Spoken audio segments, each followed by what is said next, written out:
पाऊले चालती पंढरीची वाट. नमस्कार. आपण सर्वजणच समजला असाल की आज मी कोणता व्हिडिओ तुमच्यासमोर घेऊन येत आहे.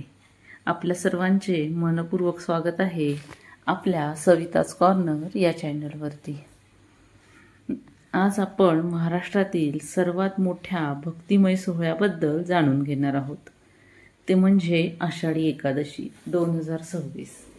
तर ही आषाढी एकादशी नेमकी कधी आहे, तसेच त्याच्या अगोदर सुरू होणारी पंढरपूरची वारी कधीपासून होणार, पालखी सोहळा, वारीचे महत्त्व आणि चातुर्मासाची सुरुवात कधीपासून होणार, भक्तांनी काय करावे याची संपूर्ण माहिती आपण आजच्या व्हिडिओमध्ये जाणून घेऊया. तर व्हिडिओ शेवटपर्यंत नक्की पहा. व्हिडिओ शेवटपर्यंत बघून आवडल्यास कमेंटमध्ये जय जय रामकृष्ण हरी विठ्ठल विठ्ठल असं नक्की लिहा.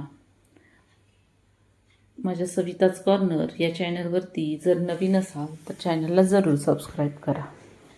व्हिडिओ आवडल्यास लाईक करायला विसरू नका.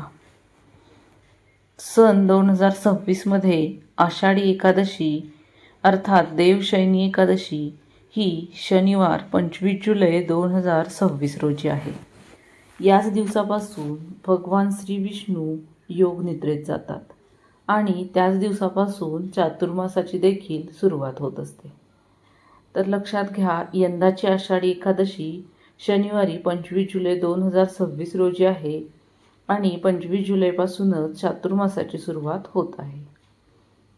आता वारी कधीपासून सुरू होणार, तर यंदा संत तुकाराम महाराजांची पालखी देहू येथून 7 जुलै 2026 रोजी प्रस्थान करणार आहे. तर संत ज्ञानेश्वर महाराजांची पालखी देखील आळंदीहून पंढरपूरकडे साधारण 8 जुलै रोजी प्रस्थान करणार आहे. साधारण 18 ते 21 दिवस चालणारी ही पायी वारी आषाढी एकादशीच्या पूर्वसंध्येला पंढरपूरला पोहोचणार आहे.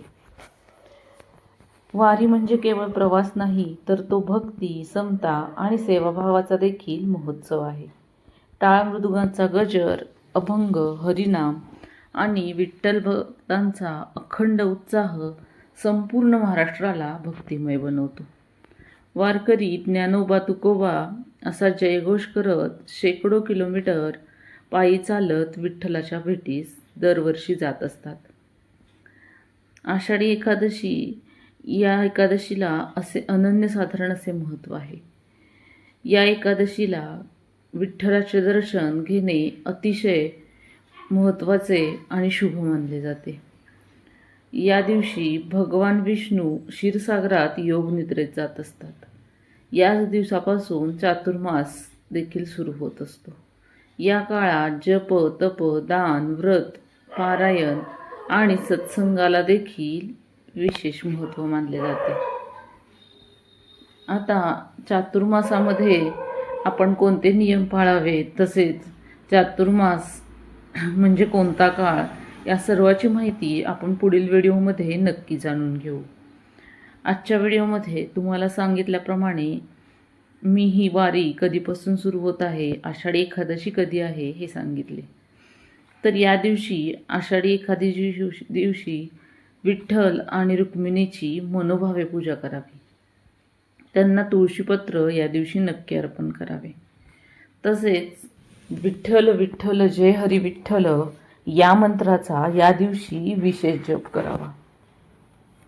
शक्य असल्यास एकादशीचा उपवास नक्की करावा.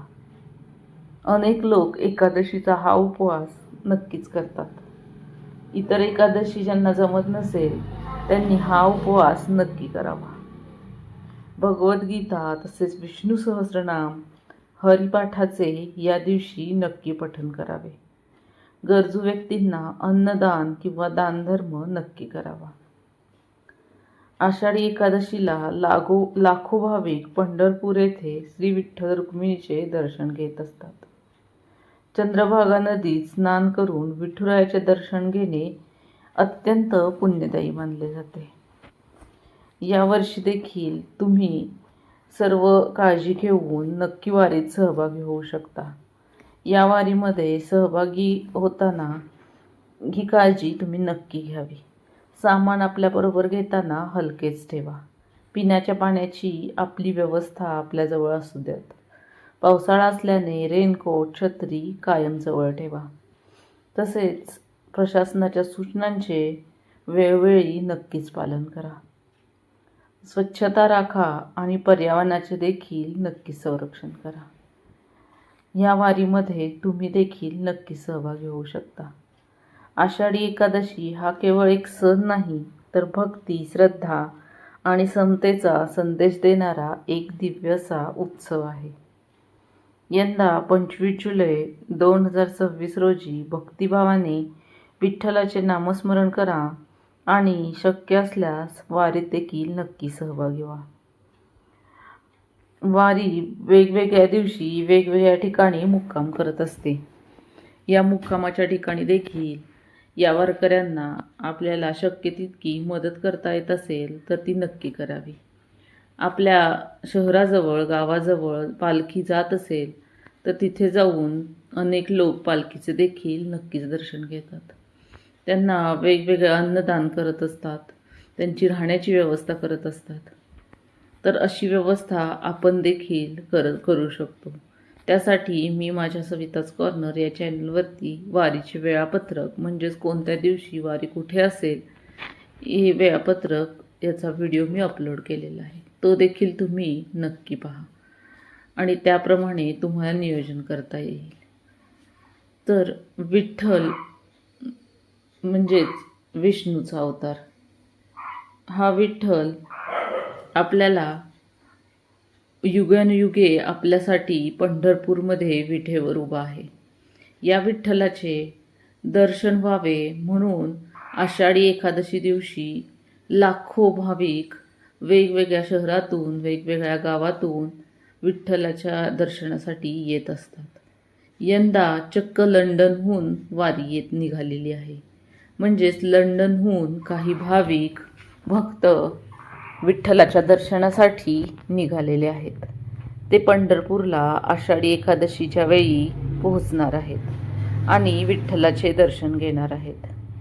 तर असे जगभर पसरलेले विठ्ठलाचे महत्त्व किंवा विठुरायाच्या दर्शनाची ओढ सगळ्यांनाच लागलेली आहे.